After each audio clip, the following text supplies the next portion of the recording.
a story that came out of The Guardian. And I'm going to tell you guys, if this isn't some blatant racism and white supremacy, I don't know what is in this particular story. So do you know the FBI had investigated an activist group that was against neo-Nazis and the Ku Klux Klan? They investigated them. And in their report, they stated that the KKK were victims and that they were impeding on the rights of neo-Nazis. I'm not making it up. I'm going to make sure then you know I'm not making this up. Okay. So this, definitely happened out of, they say, Oakland. And they was talking about that the FBI opened up a domestic terrorism investigation to a civil rights group in California back in 2016.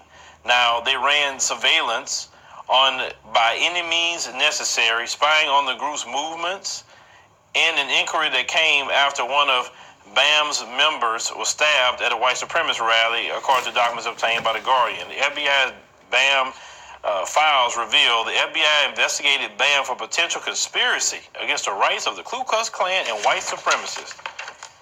The FBI considers the KKK as victims and the leftist protesters as potential terror threats, and downplayed the threats of the Klan, writing the KKK consisted of members that some perceive to be supportive of a white supremacist agenda.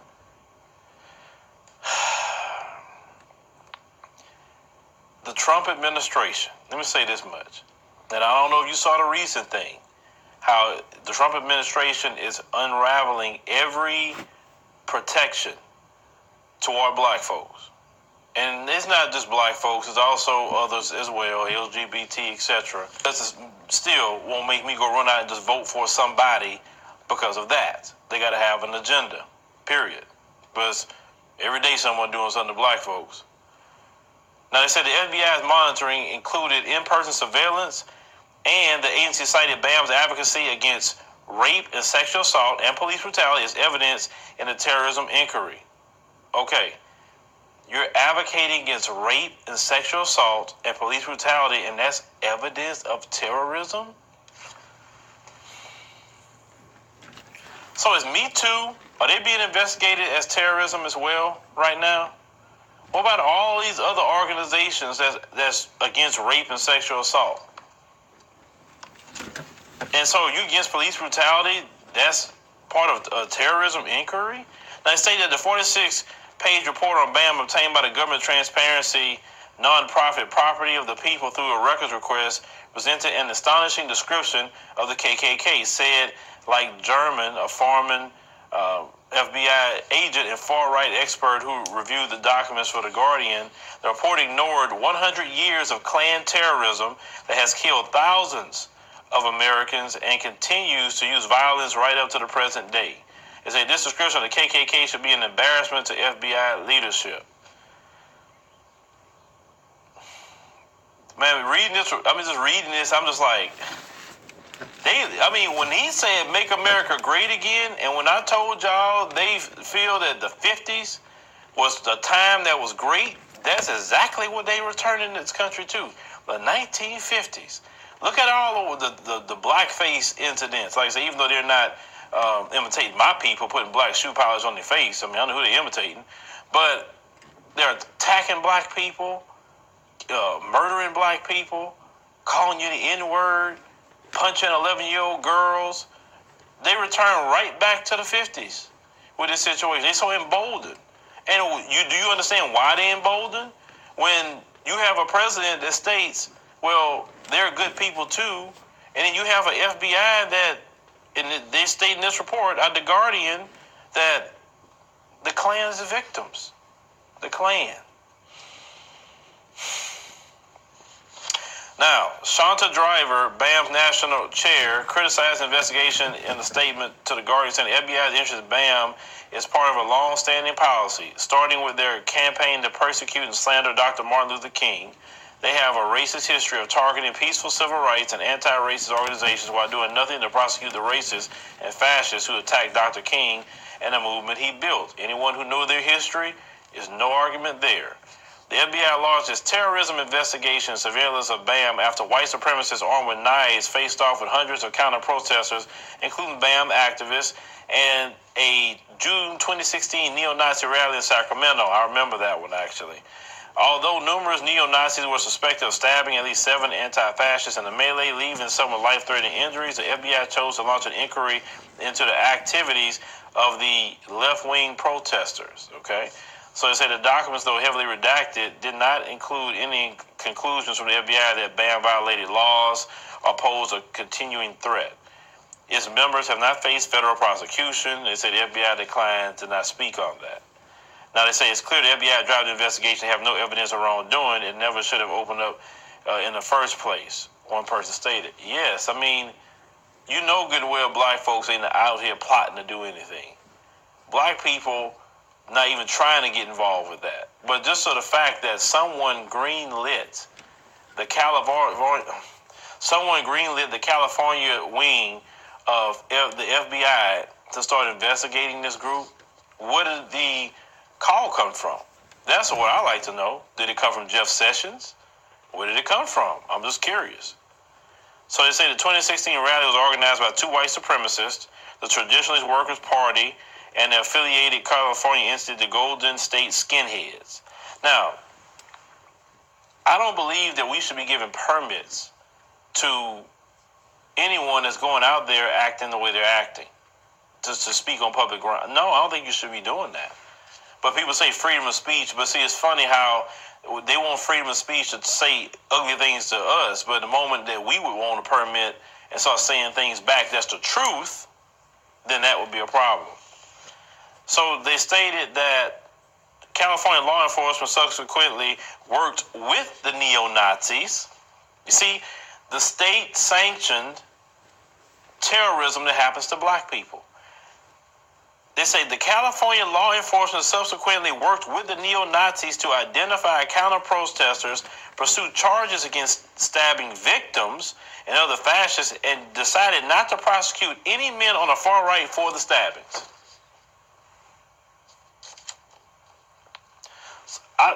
If you ever seen, y'all just need to go just sit back and watch.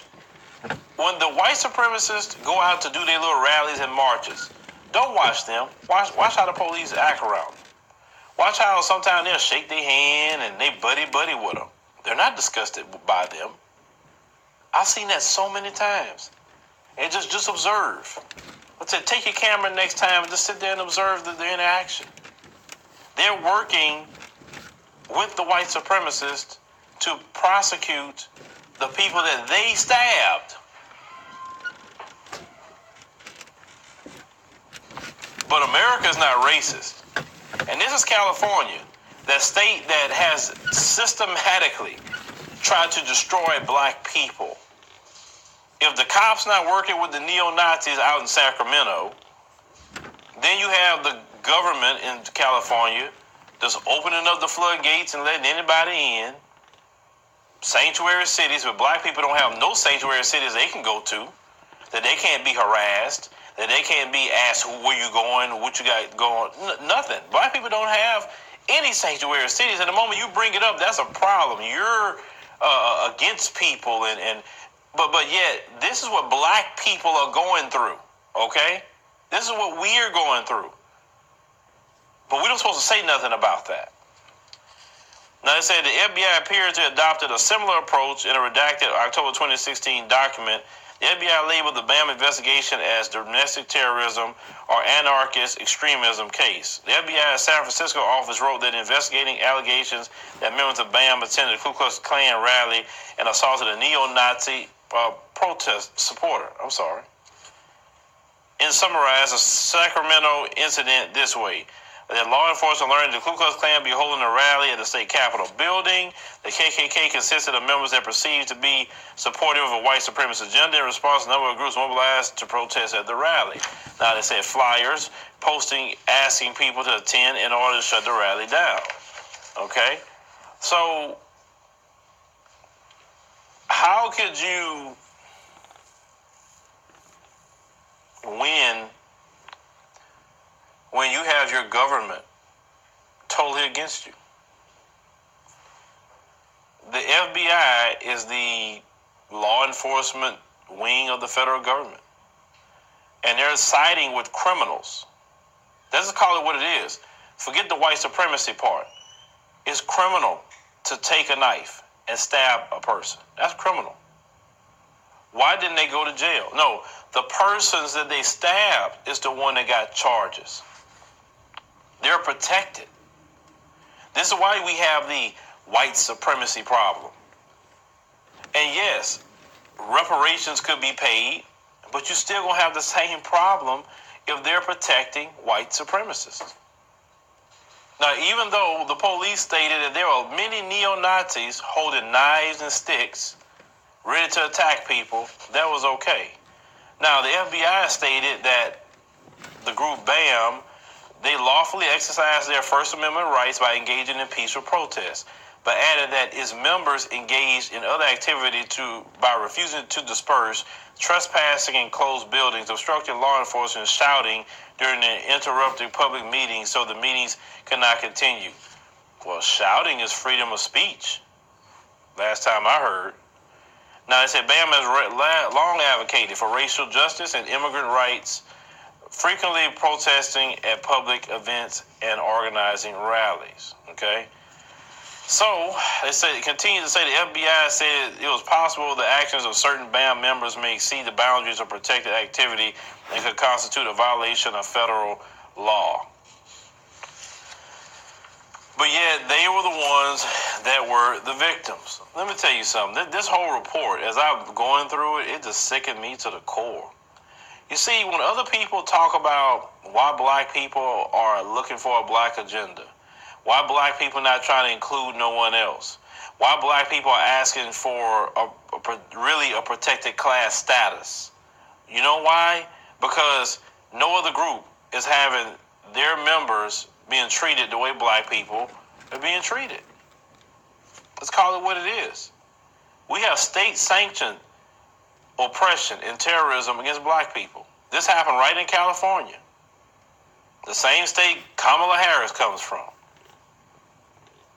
This is why I tell black people, I've told them many times, make an exodus out of that state. Let them have it. Let them have it. We ain't lost nothing there in California. I know y'all love the weather and all that, and that's great with the weather, but let them have it. I mean, they have high state taxes. The cost of living is so high.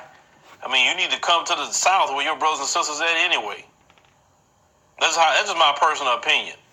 Because, I mean, this right here, I mean, what more do you need to know how people feel about black people in California? What more do you need to know? Many of you came up to me at the Taste of Soul and told me how you guys can't get jobs because they flooding California with people that's not even legally to be here in the United States. And then if you say that, oh, well, why is that a third? And you can say whatever you want. My wife says the same exact thing. She says it.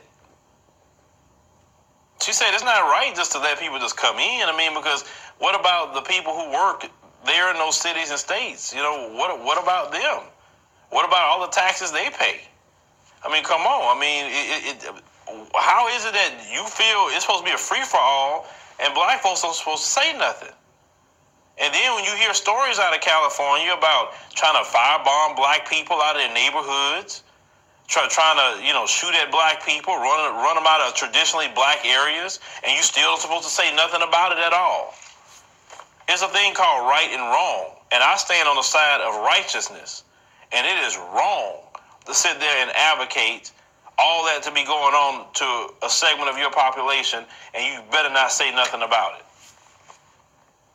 And then if you stand up for yourself against racism, white supremacy, you're being investigated from the FBI. That's why many of us tell you don't go out there and protest for what? It's not doing anything. It's not. We can do more things effectively without even going out there and protesting. Martin Luther King showed us how to do it a long time ago. You hit the economics. You don't go out there protesting and screaming for it. They're looking for you to do that. They can't wait for you to do that. And many of us now see that.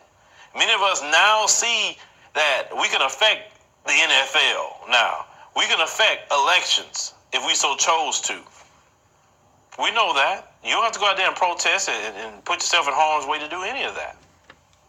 But what we read out of this, man, but our tax dollars go to all these organizations to do this to us.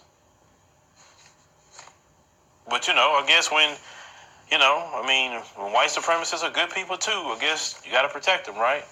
But leave me a comment, let me know what you think about this particular story. Definitely out of California, and how a organization that stands up against rape, sexual assault, and white supremacy, they're the one who was investigated. But the Ku Klux Klan, the neo-Nazis, even though they stab people, they're the good guys. We can't win for losing. And then sometimes you wonder why I talk about maybe seeing what's going on in African nations sometimes. I have to just bring it up sometimes because it's just, I don't know. This place has become literally the Twilight Zone.